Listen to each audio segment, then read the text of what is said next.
Obrigado. Ok, só a gente conversou antes, né, dizendo que esses momentos aqui no canal do Armazém de Quinquilharia e Utopias, ele é totalmente informal. Então você pode agora observar na prática da informalidade. Mas uma coisa seria uma coisa da formalidade que faltou no início da sua fala. Você não se apresentou. Isso é interessante.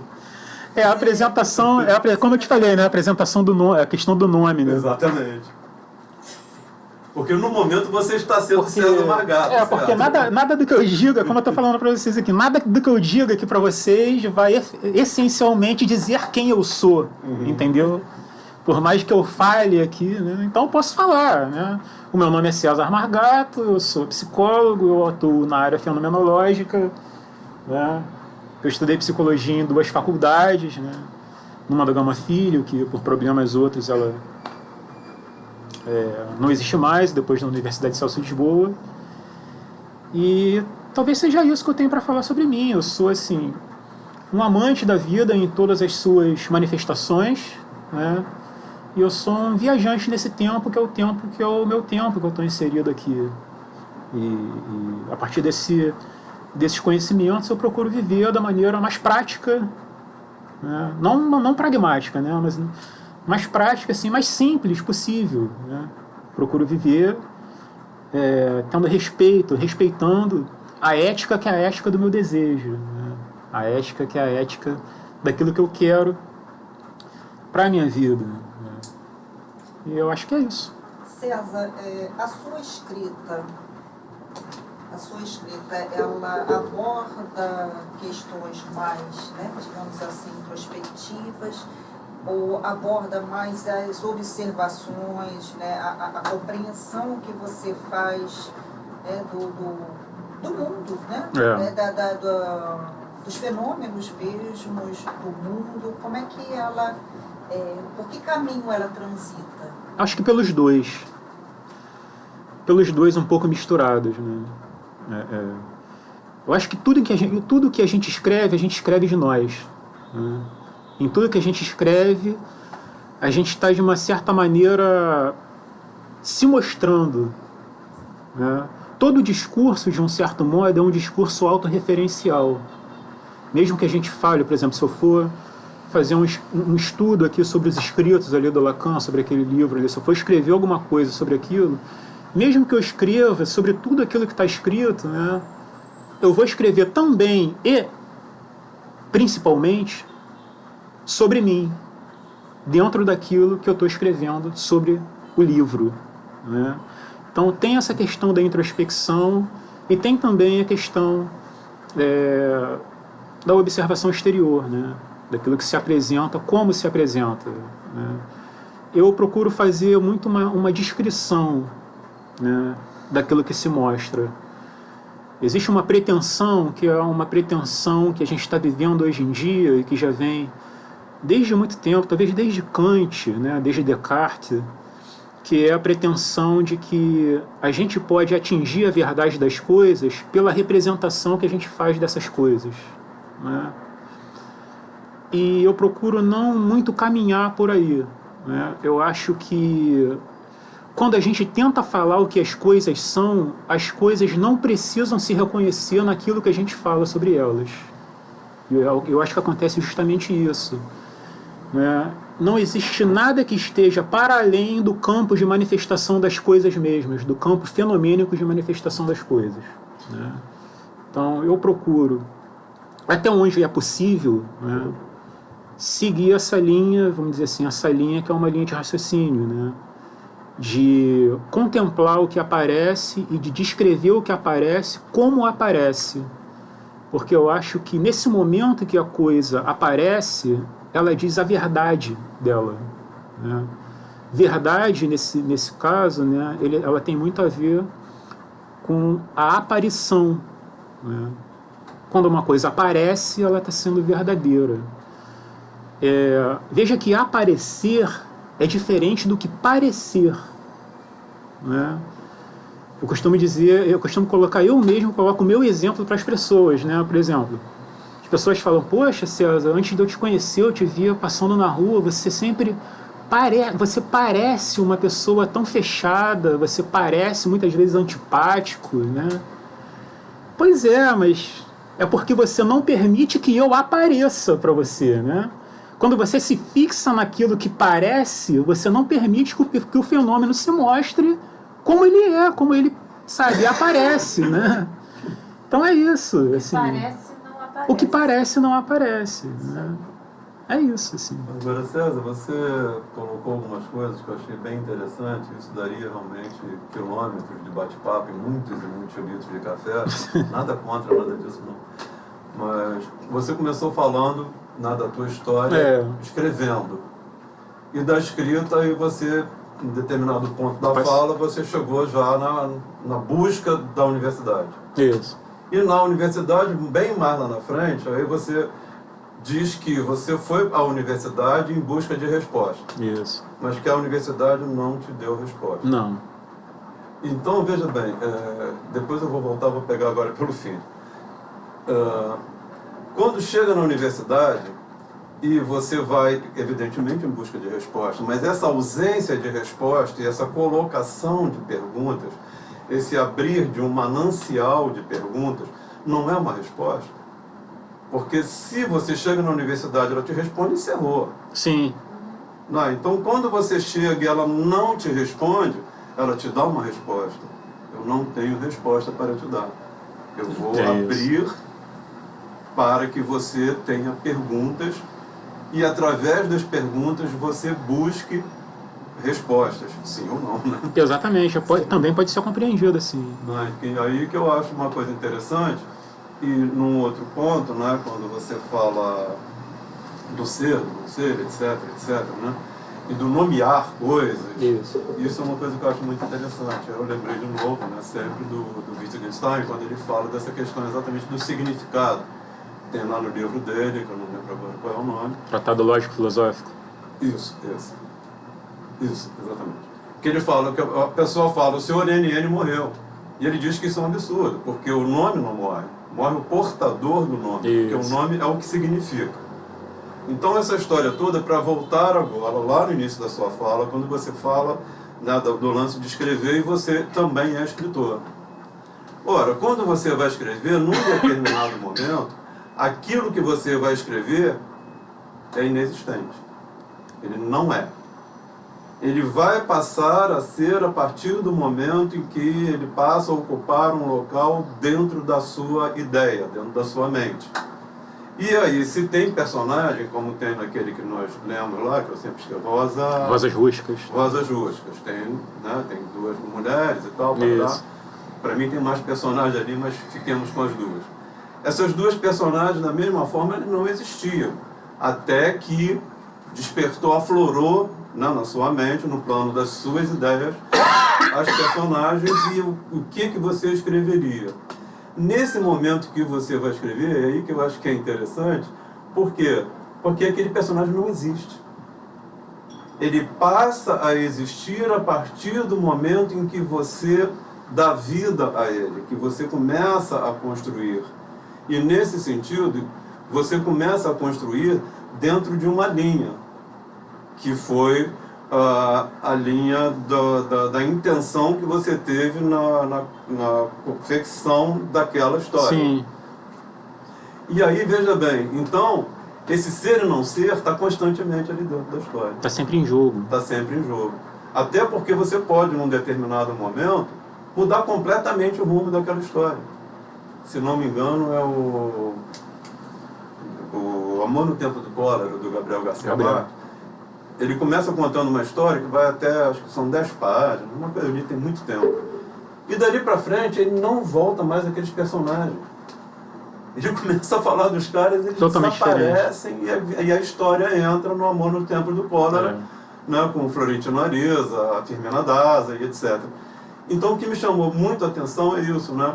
No momento da escrita, que a gente pode pegar essa coisa que nós estamos sendo, mas no momento da criação ainda mais, né? Porque se você está criando, está escrevendo, é o sendo mesmo, aí não tem como não gerundiar a coisa, né? é sendo, até porque tem isso, você pode dar um rumo para o personagem, pode dar outro rumo. Não, então eu queria que você colocasse mais um pouquinho dessa coisa, né, do que são vários, né, são um monte. Mas você falou dessa coisa do dar nome, do rotular, como se fosse rotulando coisas. Nesse momento de criação, a gente, de repente, de uma certa forma, está criando, dando vida eu digo no livro do João Aires, que é dando a saber aquilo que antes não se sabia, que é a criação do personagem. Ele passa a ter vida a partir do momento que você dá a saber daquele personagem. Talvez a conotação que eu quis passar foi o seguinte: a questão do rotular, ela só não pode ser vista como algo reducionista, vamos dizer assim. Etiquetar. Né? Etiquetar. A partir do momento que você nomeia alguma coisa, você, de uma certa maneira, impede que a coisa seja compreendida ou que possa vir a ser de um outro modo. Né? Então, isso aí, a gente precisa ter um certo cuidado com isso. Principalmente naquilo que é da nossa...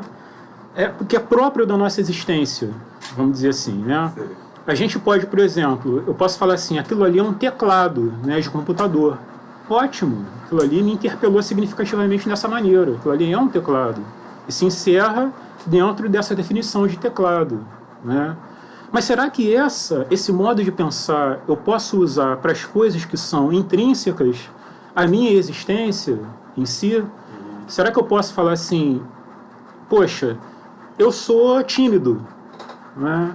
Até que ponto isso, né, esse ato, né, de eu nomear esse meu modo de ser de timidez impede ou dificulta imensamente que eu possa ser uma pessoa extrovertida, em certo sentido, não é? Então, até que ponto o rótulo, né, ele contribui para um certo fechamento de uma possibilidade de ser de outra maneira, né? Então, esse o sentido que eu falo na questão do nomear, né? É claro, a gente só pode conhecer as coisas através de nome, né? Não, sim, mas aí é uma outra coisa que eu acho bem interessante e até interessante de aprofundar, pelo seguinte, porque tem uma outra situação em que a gente, num determinado momento da nossa vida, né, da nossa existência, a gente não conhece nada.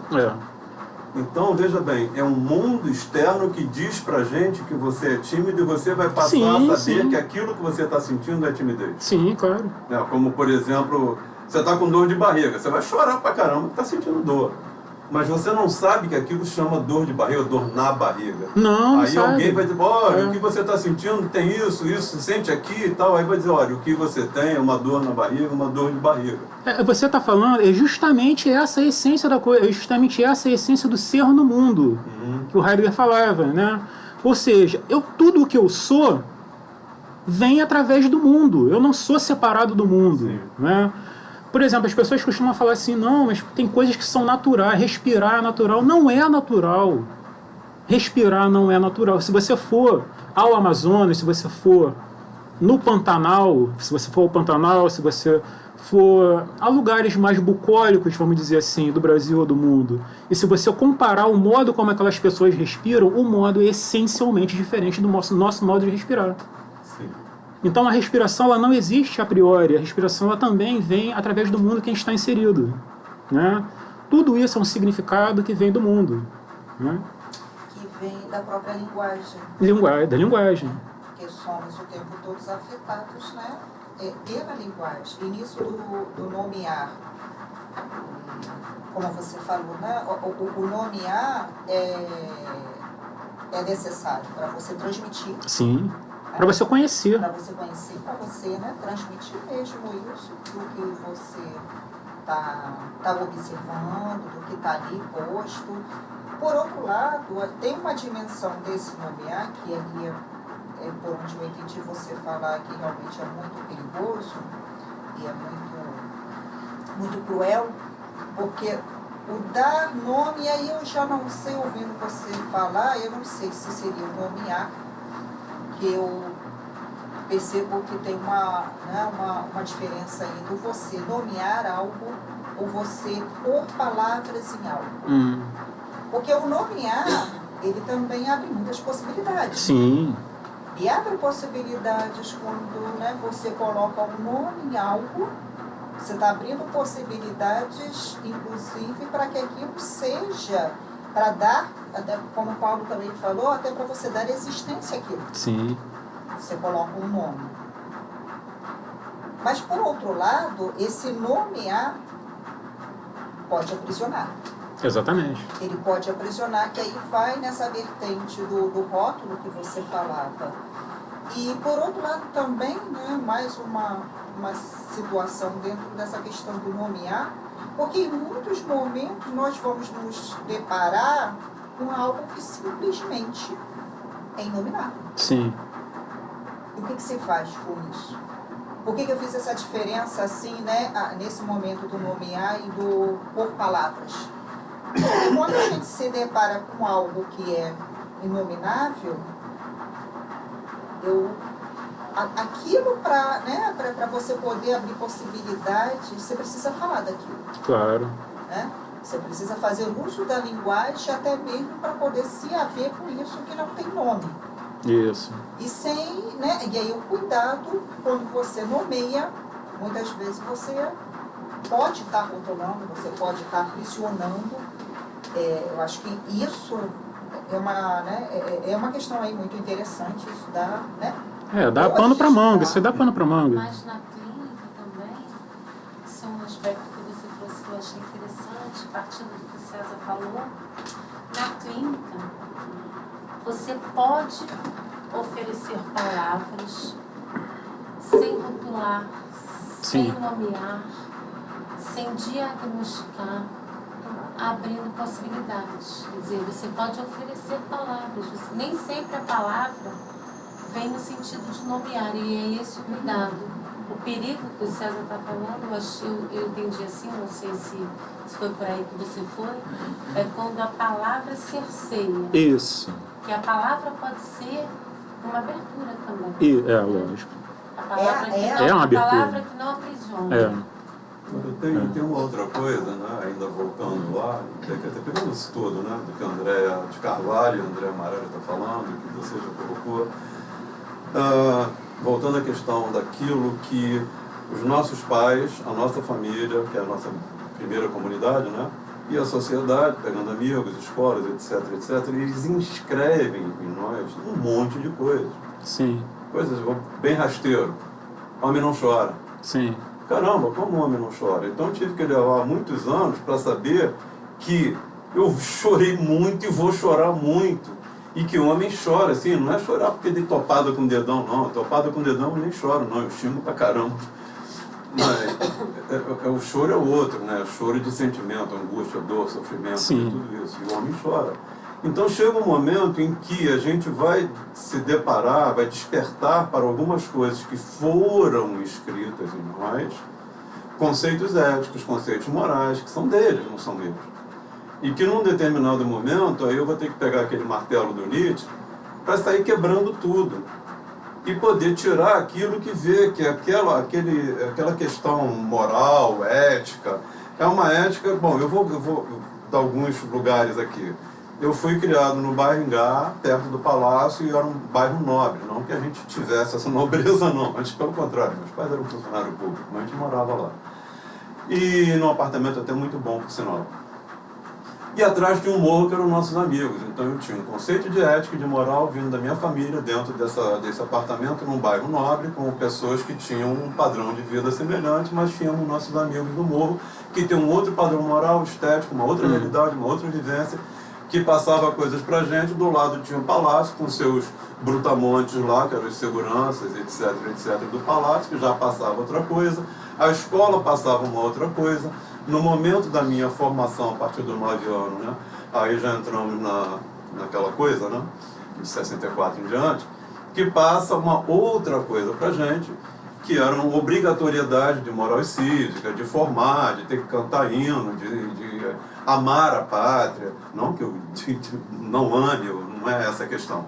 Eu estou dizendo é que incutiram em mim, inscreveram em mim, criaram edifícios sólidos em mim, e que eu não tinha nada a ver com aquilo.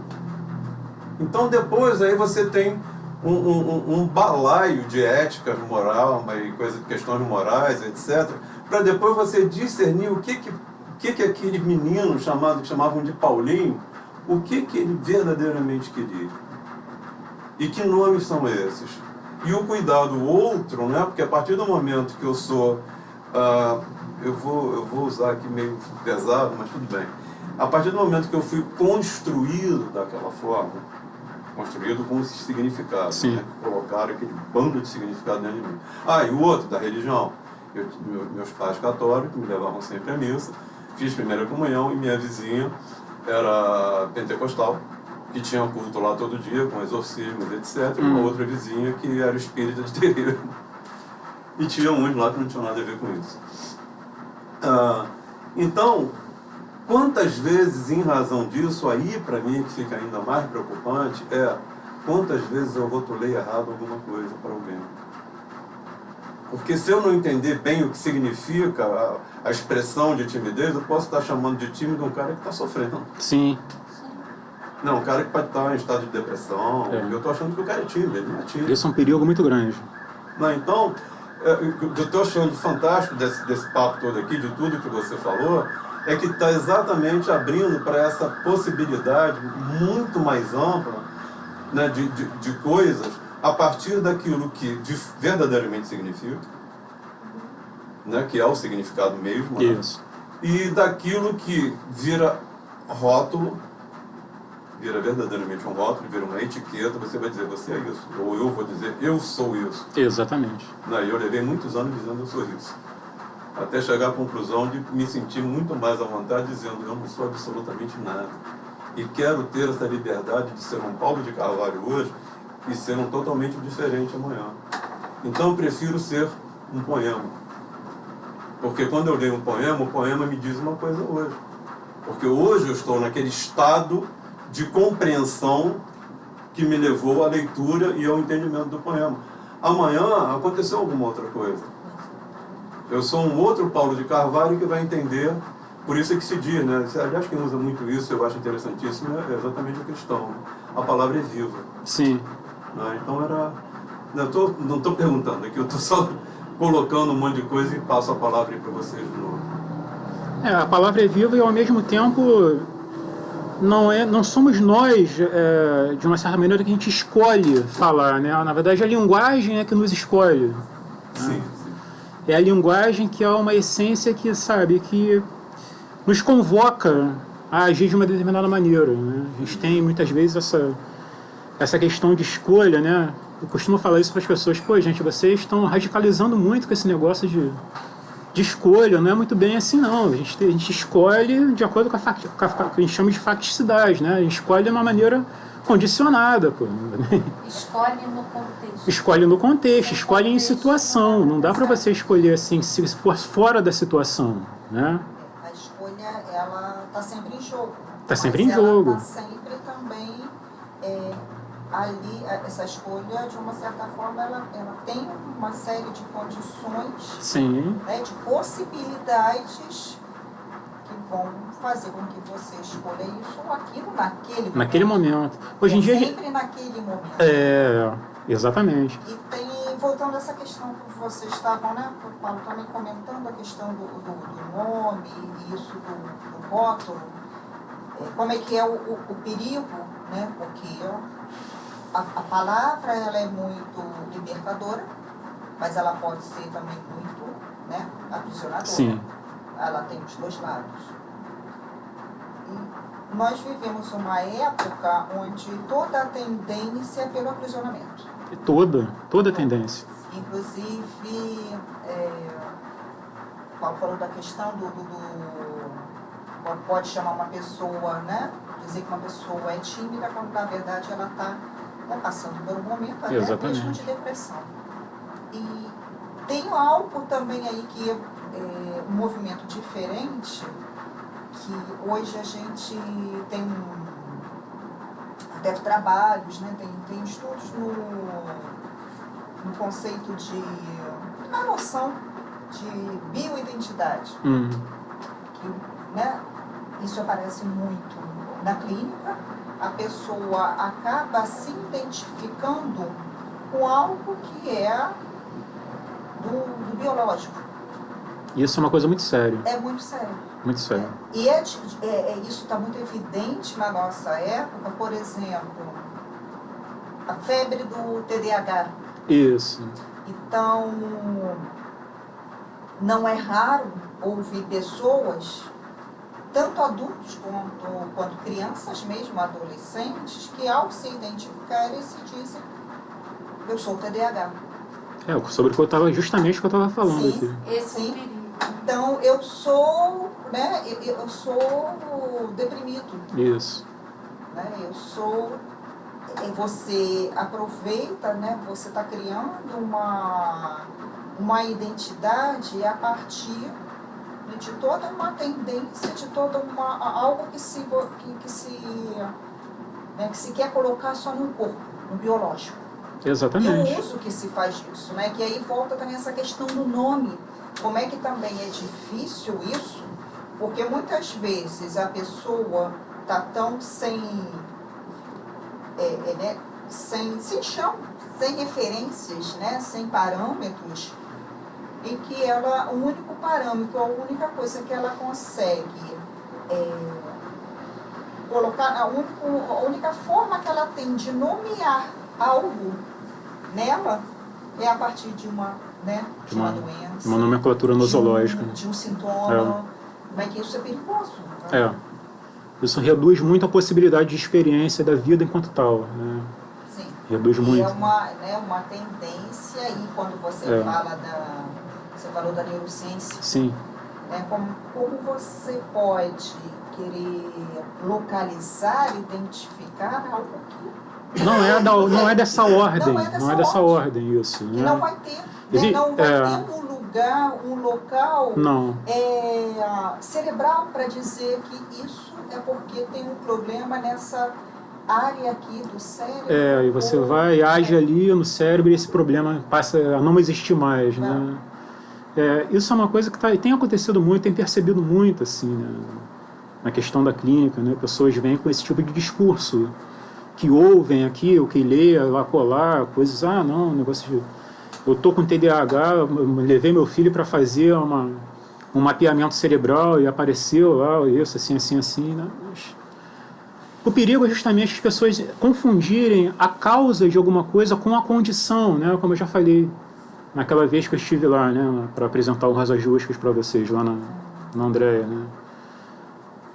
Eu não posso viver sem um substrato fisiológico, não é? Eu não posso exercer minha performance no mundo se eu não tiver um substrato cerebral, todo com a dopamina, a serotonina, a noradrenalina e tudo mais.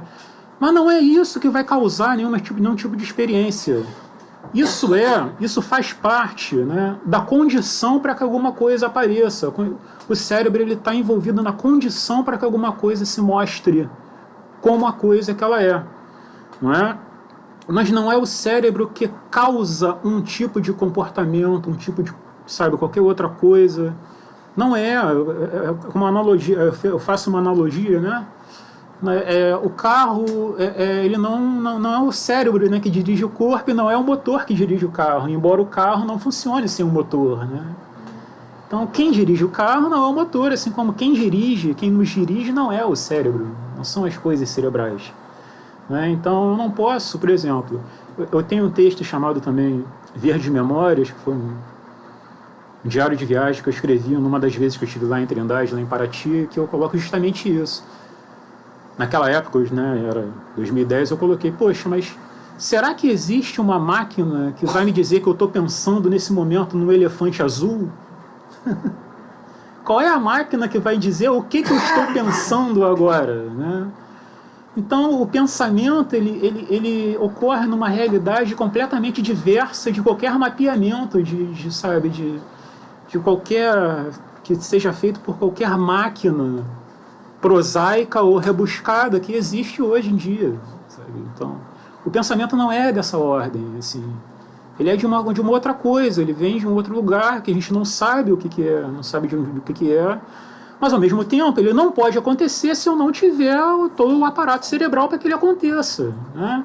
Então o cérebro é a condição para que aconteça um pensamento, mas não causa o pensamento em si.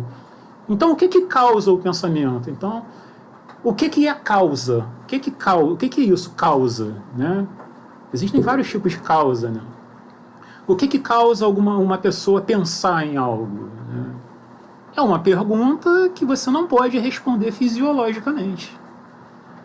Então, essa é uma coisa assim, que a gente tem que deixar bem claro. O papel da ciência, o limite da ciência, né? A que ela se refere. Existe uma tentativa muito grande de muitos cientistas de entender a realidade humana como se fosse uma partícula subatômica física, que você pode prever a trajetória dela num laboratório, né? Que você pode controlar, né, a trajetória e tudo mais, mas será que isso realmente é exequível? Né? No meu modo de entender, não é exequível isso. Né? Então, tem que deixar muito claro, porque senão acontece, né, como eu falei, depois lá do iluminismo, né, houve essa pretensão da ciência ser o novo Deus, né, um novo Deus, a nova religião. Né? A ciência, ela, de uma certa maneira, quis ocupar, e as pessoas dão legitimidade a isso também, né, o lugar que Deus, ou o conhecimento que se tinha de Deus, né, ela veio e ocupou, e, sabe, tudo que ela diz, as pessoas, sabe, levam como a mais fidedigna expressão da verdade. E é um perigo muito grande quando você dá esse poder para a ciência de falar a verdade sobre a tua existência. Não é? Então, tem que ter uma certa separação, sabe, acerca disso. A gente precisa muito da ciência, a ciência é muito necessária, sabe? Houve muitos ganhos com a ciência, né? Na nossa vida social, na nossa vida de relação e tudo mais. A gente não seria quem a gente é se não tivesse o conhecimento científico como ele está hoje em dia. A vida seria muito mais difícil, com certeza. Né? Mas vamos parar para pensar. Até que ponto, né, a ciência tem o poder, né, que é o poder de falar quem eu sou. Que é o poder de falar o que eu vou fazer daqui a 10 minutos. Será que a ciência tem esse poder de falar, de prever o que eu vou fazer daqui a 10 minutos? Será que a ciência tem o poder de prever o que vai acontecer na minha vida daqui a meia hora? Daqui a um dia? Daqui a uma semana? Será que a ciência tem o poder de prever o que eu vou ser daqui a 6 meses? Eu acho que não. Não tem. Não tem. Muitas pessoas acham que sim, né? A própria ciência acha que sim. A própria ciência acha que sim. Agora, voltando aqui aí a questão dos conceitos, né, dos nomes, rótulos, etc., uma situação bem interessante foi quando eu morei lá no Arraial da Ajuda. Quando eu cheguei, ainda tinha, os nativos ainda habitavam ali, né, o Arraial da Ajuda, o quadrado do Arraial da Ajuda. E eles tinham seus problemas. Mas eles não sabiam que determinados problemas que eles tinham eram de fato problemas. Então, quando começou a chegar, né, o pessoal de fora, eu inclusive, eles começaram a entender, mas eles desenvolviam suas tarefas e funções todo santo dia, faziam tudo aquilo, com seus problemas. Até que eles vieram a saber, mas aí também é importante, tem que saber, mas eles vieram a saber que aquela dor nas costas era problema de coluna. Mudou completamente o hábito e a vida do cara, porque ele fazia aquilo a vida inteira com aquela dor sem saber que aquilo era problema de coluna. Exatamente. Aí quando ele soube que era problema de coluna, ele já não queria mais carregar nenhum graveto, porque ele tinha problema de coluna. E aí até buscar o médico para buscar um tratamento, etc., já é uma outra história. Quer dizer, então tem coisas que são do desconhecimento, e aí você falando da questão do pensamento, né, que se você não tiver a máquina, etc., etc., bem, aqui ele pensa. Mas ele jamais chegaria ao pensamento, né, através do pensamento de que ele tinha aquele problema que ele desconhece. Exatamente. Ele não sabia que aquilo era problema de coluna. Ele ia continuar a vida inteira carregando aquela história de madeira lá, tantas lascas de lenha, e continuar numa boa. A mesma coisa foi também com o problema de vista. Eles enxergavam mal pra caramba, não sabiam que precisava de óculos. Não conheciam essa história de oculista. Então a gente vai avançando nisso. E eu tenho uma preocupação muito grande, eu sempre tive, inclusive até por conta dos meus poemas, da minha escrita e tal, eu uso símbolo para burro, né? Jogo com conceitos. Eu sei. Eu prefiro jogar isso, do que dizer mastigado e dizer é isso. Não, não é isso. Quem vai ler é que vai saber o que aquilo vai dizer para ele. E está dentro daquilo que não é o que eu quis dizer, o que eu senti no momento de dizer. Mas a coisa do conceito, por exemplo, há 200 anos, 300 anos, vamos retrocedendo aí o máximo possível, pão era pão. De Jesus para cá, o pão já deixou de ser pão, pode até retroceder mais, não. Porque Jesus é pão da vida. O significado histórico do pão passou a ser outro. Não, então ele é um outro tipo de alimento. Já não é mais um pão que se abocanha, porque imagina se você falar isso para esse pessoal que tem um desconhecimento de determinada coisa, vai querer Jesus com manteiga, um Jesus com mortadela, não vai dar certo, né? Isso não vai dar certo. E aí eu estava falando com o Zé Glauco, você pode chegar hoje com fome, então vamos partir do princípio que o pão é pão. Você vai chegar na padaria morrendo de fome, eu quero um pão, eu quero pão. Porque hoje tem uma variedade de pães, né, enorme. Então o pão já não é mais apenas um pão. Isso. Né? Ele tem vários tipos de pães. Então você precisa saber muito bem, eu quero um pão bisnaga, moreninho, parará, você vai pedir, eu quero um croissant, né, sei lá, médio aluno. Lá em Buenos Aires, toda hora que a gente come médio aluno, eles ficam felizes da vida com isso, né? Igual o papas fritas. Bem, mas aí, voltando aqui, é o seguinte, eu estava conversando com o André, até por conta daquele que eu te convidei, né, Liberdade, Existência que eu viver, e do que a gente está vivendo, né? Uma coisa que me bateu, de repente, e isso me preocupa muitíssimo mesmo, né, na questão da banalização, é a banalização da liberdade. Porque se você chega num determinado segmento, tudo tem que ser livre.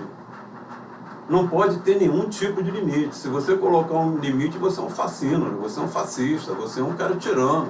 Como que você está colocando limite? Então tem que ser tudo livre. Caetano Veloso dizia, Zé Antônio escreveu até sobre isso, né? É proibido proibir. Bom, se é proibido proibir, a proibição nega a proibição. Então, né, é tudo livre. E por outro lado, você tem uma coisa que a liberdade, assim, tem gente que diz que a liberdade, ela depende, lógico, né? Depende. Que a liberdade tem que ser conquistada. Você pode entender isso de várias formas. Subjetivamente, ela precisa ser conquistada também. Mas ela vai precisar ser conquistada a partir do momento que você vive dentro de uma sociedade onde aquela sociedade ela é extremamente repressora, tolhe a liberdade do indivíduo, e é ela que vai regulamentar, dizer, regimentar o que aquela sociedade pode ou não fazer. As nossas instituições também assim, e o Brasil está caminhando cada vez mais para um estágio onde você não vai poder mais determinadas coisas. 2013 ou 2014, na época das manifestações, começaram a entrar, o serviço de inteligência começou a entrar nos perfis de Facebook e teve uma pessoa que foram na casa da mãe para prender a menina. Então, você vê que existe um cerceamento, aí você vai ter que lutar por uma liberdade coletiva, que não vai negar a sua realidade, a sua necessidade da liberdade subjetiva, porque sem ela você não faz mais nada também. Sim. Então, essas questões que eu estou falando, que vai ter quilômetros de papo com litros de café, é porque são coisas que verdadeiramente me preocupam. E eu fico cada vez mais preocupado porque a banalização de conceitos está terrível. Né? Amor hoje é ficar. Liberdade, ou ela precisa ser totalmente livre, mas eu digo de forma geral, né? Ou ela tem que ser uma liberdade que precisa ser controlada, tipo escola sem partido. Porque não se pode debater determinadas coisas dentro da escola. E assim os conceitos vão se banalizando. Assim as coisas vão se esvaziando, e quanto mais se esvazia, menos conhecimento a gente vai ter. Quanto menos conhecimento a gente vai tendo, menos a nossa máquina cérebro vai ter dados para poder formular um raciocínio e poder chegar ou não a algum lugar. Mas se não chegar, não chegou, porque de repente bateu naquele lugar achando que ia ter resposta e não tem, vai ter novas perguntas. Exatamente. Mas não porque você não tem dados que os dados te foram negados, ou te foram passados de forma exatamente camuflada para que você não venha a ter o conhecimento daquilo e não venha a ter uma possibilidade de entendimento para você alcançar a sua subjetiva liberdade. Sim. Então são essas coisas assim que a gente vai ficar falando É, aqui. não, mas sempre, isso dá pano para muita manga, cara. Dá. Pano para muita manga. Essa questão da liberdade também, quando você começou a falar, eu fiquei pensando, né, como é que, eu lembro disso, né, meu tempo também de adolescente, liberdade era aquela coisa que você conquistaria segundo determinada condição. Sim. Exatamente como você falou, né, quando eu tiver meu trabalho... Eu vou poder ser livre, vou poder ir para onde eu quiser. Vou poder fazer as coisas, né, para poder...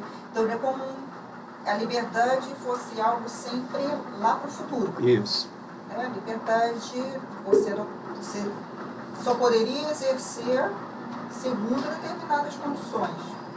E agora Paulo falando de como hoje eu observo isso de uma outra forma, é como se a liberdade já fosse a própria condição.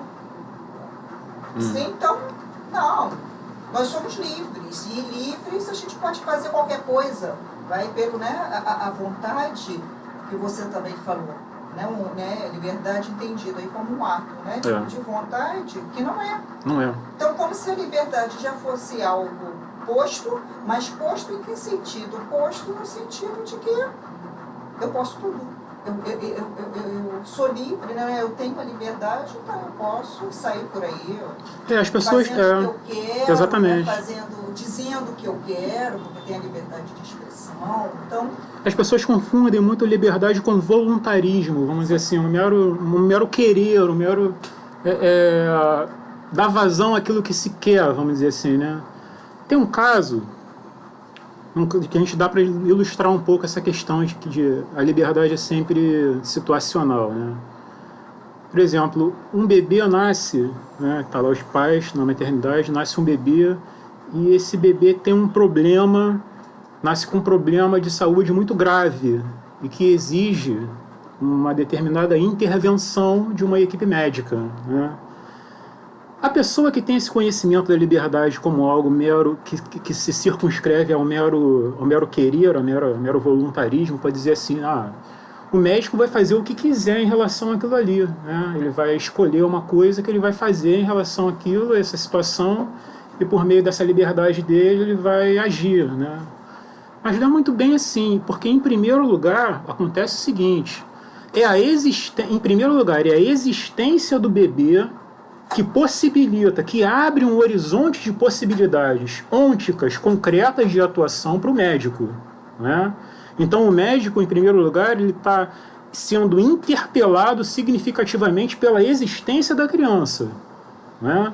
Então ele vai agir de uma determinada maneira em relação àquilo ali, né? Então ele está circunscrito em relação à existência da criança e ele não vai escolher alguma coisa assim, sabe? Agora eu vou abrir aqui. Não, ele vai escolher uma técnica operatória específica para aquilo ali. Então a liberdade ela é sempre situacional. Eu posso ter uma liberdade em situação. O voluntarismo ele não é um voluntarismo 100%, né? Ele está sempre ali situacional, situado naquela situação ali, né? Então, e isso é bom assim também para a gente perceber que mesmo, por exemplo, mesmo uma criança ainda dentro da barriga da mãe, ela já é um ser repleto, sabe, de significados. Ela já é um filho desejado, ela já é um primogênito, ela já é um filho indesejado, né? Então o significado já está ali. E a partir disso, ela já abre um horizonte de possibilidades de atuação da mãe em relação a essa criança, mesmo sem ela ter efetivamente nascido ainda. E ela já é um mundo. Isso. Ela já é um contexto. Já é um contexto. A liberdade não pode ser descolada do contexto. Não pode. O homem, o Sartre dizia, né, numa frase do Sartre, que o homem está condenado a ser livre.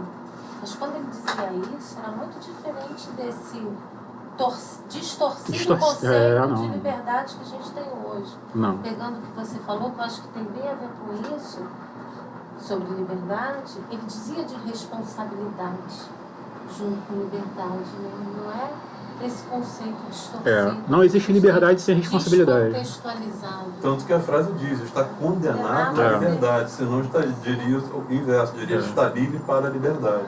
Ora, se está condenado, é porque ele precisa obrigatoriamente se haver com uma questão de liberdade, onde ele vai se haver, tudo bem, mas responsável pelas consequências. Ele precisa dar conta disso. E para dar conta disso, ele não pode assumir a liberdade como um voluntarismo. Isso. Ele precisa inserir a liberdade no contexto em que ele vive. O modo como a liberdade está sendo tomada hoje é a maior prisão que eu já vi. Eu pego isso até pelo lance assim, bem radical mesmo, né? Eu estou condenado à minha liberdade, Sartre, eu vou pegar lá na Bíblia, vai ter várias passagens disso, onde está o Espírito do Senhor, aí é a liberdade, que é o Espírito Santo de Deus, né, que habita. O Paulo diz, tudo me é lícito, mas nem tudo me convém, nem tudo edifica. Então está dizendo que ele é livre. Então posso chegar aqui agora, vou esquecer, como diz os cristãos, gostam muito de dizer isso, evangélico, né, de posse da liberdade, eu vou achar que eu posso matar, eu posso. Então não preciso me preocupar com todo o contexto social que eu vivo, porque eu já entendi que posso. Agora, evidentemente que a partir do momento que eu matar, eu vou sofrer todas as consequências. Claro. Não, mas o que eu quero dizer é o seguinte, é que ela vai ser uma decisão tão minha, tão interior, que se eu acreditar que eu de fato posso, eu já não estou mais nem aí para as consequências que eu vou sofrer. Porque eu decidi, eu falei, eu posso e quero. Eu vou achar que matar me edifica. E é por isso que é condenado a ser livre, porque a liberdade é muito sua. Sim, exatamente. E essa é a liberdade, é exatamente isso. Porque ela se é condenado, essa condenação está para alguém, está em alguém. E a liberdade é sua, Sim, a escolha é sua. É. E a escolha sendo sua, você é livre aí. Livre. Mas a sua escolha, ela não pode. Aí está a responsabilidade, ela não pode ser descolada das consequências do seu momento histórico e da sua existência. Claro. Não, sim, vai, em qualquer momento, o que você fizer vai trazer uma consequência. Sim. Vai ter uma consequência. Sim. Agora, o que eu estou dizendo é que eu posso chegar a um ponto tal de entender a minha liberdade no sentido mais egoísta, sei lá, da coisa, de dizer, eu posso fazer. E você pode. Sim, vou fazer. Eu estou dizendo é que eu assumi a liberdade de tal forma que já não está mais me preocupando se o contexto vai depois. Entendi. Entendeu? Mas eu estou dizendo com isso é que isso é um outro conceito errado de liberdade, porque isso não é liberdade. Liberdade não é eu chegar, acordar e caramba, agora eu posso chegar e pular daqui de cima e vou voar igual o super-homem, porque eu vou me esborrachar lá embaixo. E o meu conceito, esse meu entendimento de liberdade me levou à ausência da liberdade. Exatamente. É você se descolar do seu mundo, de ser mundo. Você descolar uma coisa da outra. É por isso que a liberdade, ela, nesse sentido, sartriano, vamos dizer assim, ela pode ser, de um certo modo, muito mais compreendida como um fardo do que como um privilégio. Né? É muito mais fácil, vamos dizer assim... De que modo? Do modo sartriano? Isso, ela acaba sendo um fardo, muitas vezes, porque fica muito mais fácil, né, eu falar assim, olha, eu matei alguém por impulso, né, por uma coisa que veio do meu inconsciente, né, por uma determinação, eu matei uma pessoa por uma determinação de Deus. Né. Quando eu procuro me alijar, né, quando eu procuro me alienar da responsabilidade inerente desse ato intrínseco que veio da minha liberdade, com isso eu coloco em outra instância qualquer a responsabilidade pela minha ação. Né? Mas o Sartre vai falar justamente, não, você não fez isso por inconsciente, você não fez isso a mão de Deus, você não fez isso porque você lá na infância você sofreu um trauma, você fez isso porque você escolheu agir assim, sabe?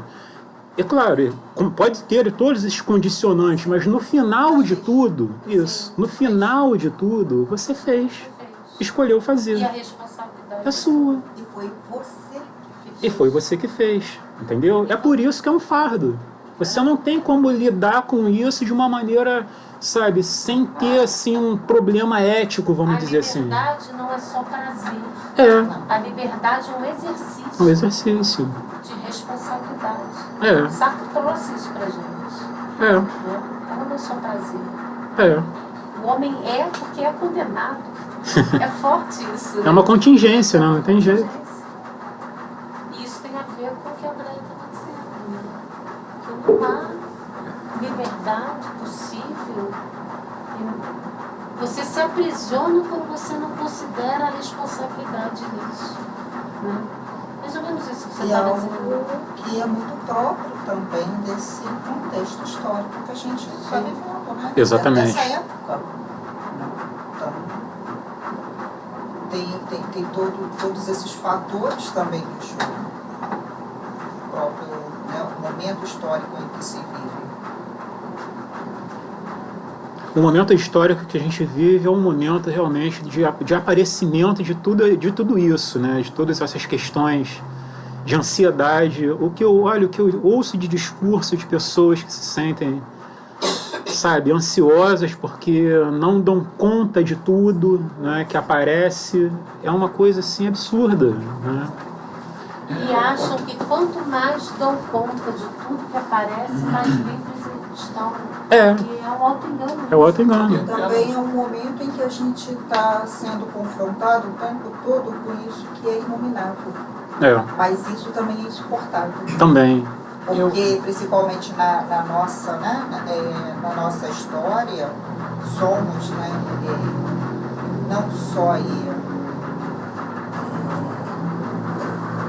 esse mundo ocidental, né, acho que isso também é muito forte dentro desse contexto ocidental. Isso. Então, são influências mesmo, acho que são marcas que a gente vai recebendo, que vai também conduzindo a isso. É. Eu queria falar um negócio que, assim, eu estou escutando vocês, né? A impressão que dá é o seguinte, que a liberdade, ela tem uma razão, né, direta entre existe uma razão direta entre a liberdade e o leque de possibilidades, o tamanho do leque de possibilidades que o sujeito tem. Então, o cara não consegue ser muito livre com um leque de possibilidades pequeno.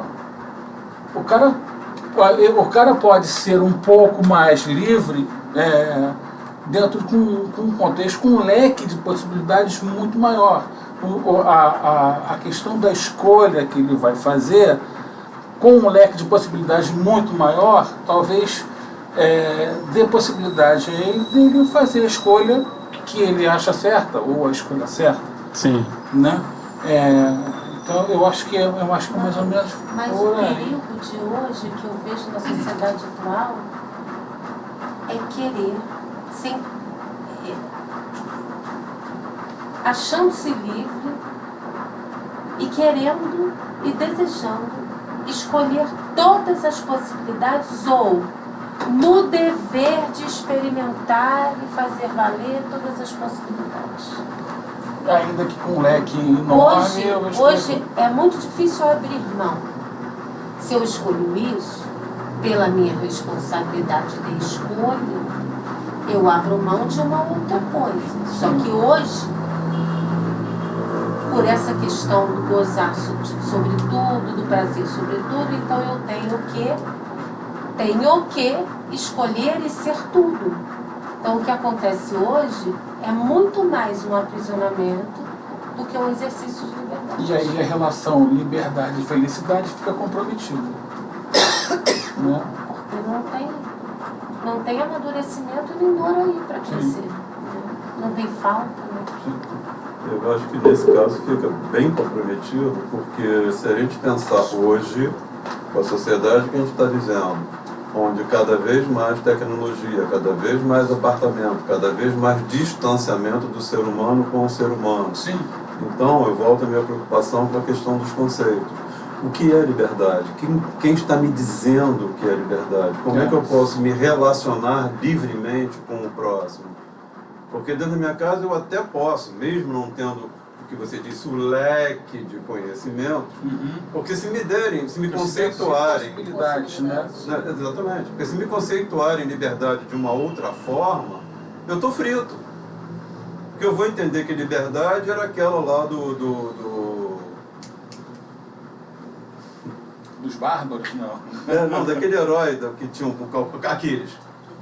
É a liberdade de Aquiles. Ele lutava quando ele queria, porque ele queria, pela causa que ele queria, e não atendia a ninguém. Aí até que mataram lá o sobrinho dele, né? E aí quando mataram o sobrinho, dizem que movido por um grande amor, então ele pegou os Mirmidões, né? E foi lá para a guerra. Mas ainda assim ele foi sozinho com o exército dele. Depois ainda dispensa até o exército. Então, como é que fica esse conceito de liberdade? Se eu não me relaciono com ninguém, como é que eu vou entender o que é liberdade? Para ser livre com o meu computador, tudo bem.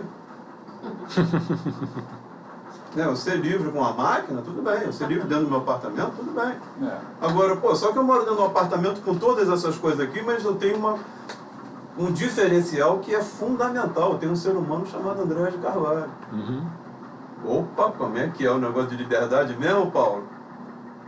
Poder fazer tudo eu posso. Agora, eu volto à questão do apóstolo Paulo.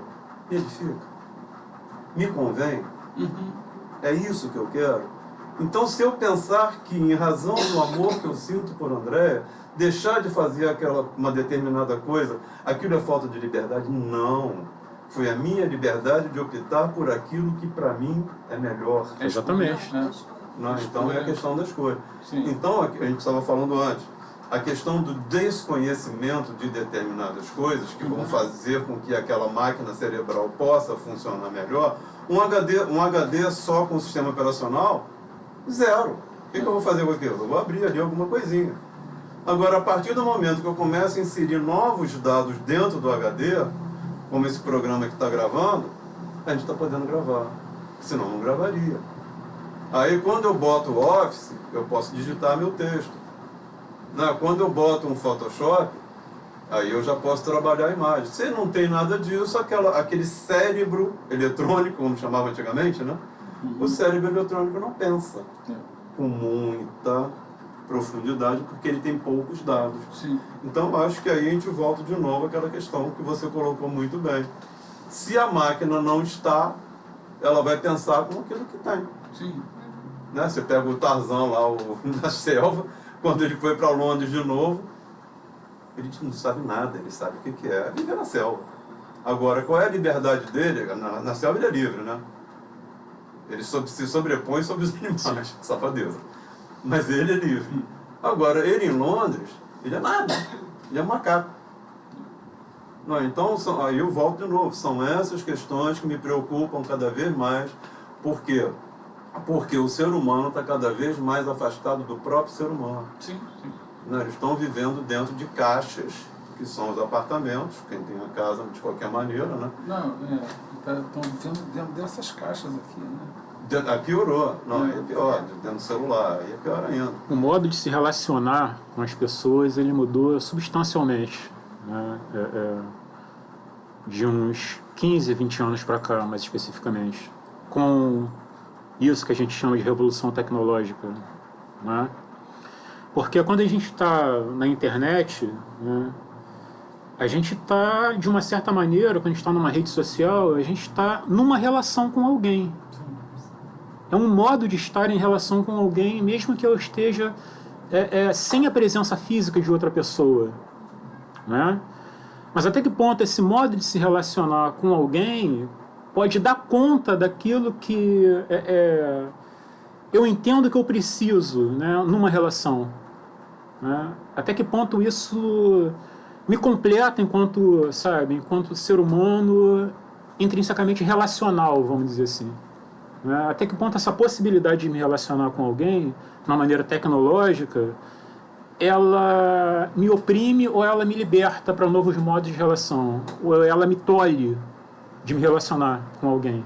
São coisas também interessantes no modo de ver, se pensar. E aí você fala um pouco, ser um pouco mais do bom uso da técnica. Ele falava justamente isso, para você A questão do Heidegger não era criticar pura e simplesmente a técnica, numa analogia, a ciência, né?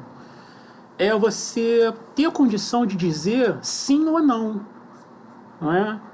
Em certo momento você diz, sim, pô, vou usar aqui o computador, eu estou aqui, eu estou numa rede social com alguém, mas num certo momento em que você tem 20 grupos de WhatsApp no seu telefone e 500 amigos no Facebook, sabe? E a todo momento você está sendo solicitado para dar conta de alguma coisa que no final das contas não é uma coisa muito significativa para você, não é? Se você tem como dizer não para isso, então você está mantendo uma relação livre com a técnica. E quando você diz sim o tempo todo, se sentindo no dever de dizer sim, você se escraviza. Aí você está mantendo uma relação de escravização com a técnica. Só que, no nosso contexto, quanto mais amigos você tem, quanto mais você usa a tecnologia, mais a interpretação é de que mais livre você é. A interpretação é impessoal, né? Do impessoal. É pessoal. Só que é o contrário. É o contrário. Mais aprisionado você é. Nunca nos dissemos tão livres e nunca fomos tão aprisionados nesse contexto em que a gente está dizendo aqui. Eu acho que existe uma própria subversão dos conceitos. Vamos dizer assim, existe uma subversão do conceito de amizade, não é? Qual é o conceito de amizade que se tem numa rede social? Será que eu sou amigo de uma pessoa que eu nunca vi pessoalmente, que mora lá em Minas Gerais e que solicitou a minha amizade porque leu o que eu escrevi em algum lugar e sabe, gostou? Acontece muito isso comigo, né? Eu tenho muita gente assim no Facebook que leu o que eu escrevi em algum lugar e me pediu para me adicionou, eu adicionei e ela tá lá, minha amiga. Vê minhas fotos com a minha família e tudo mais. Eu nunca vi essa pessoa na minha vida.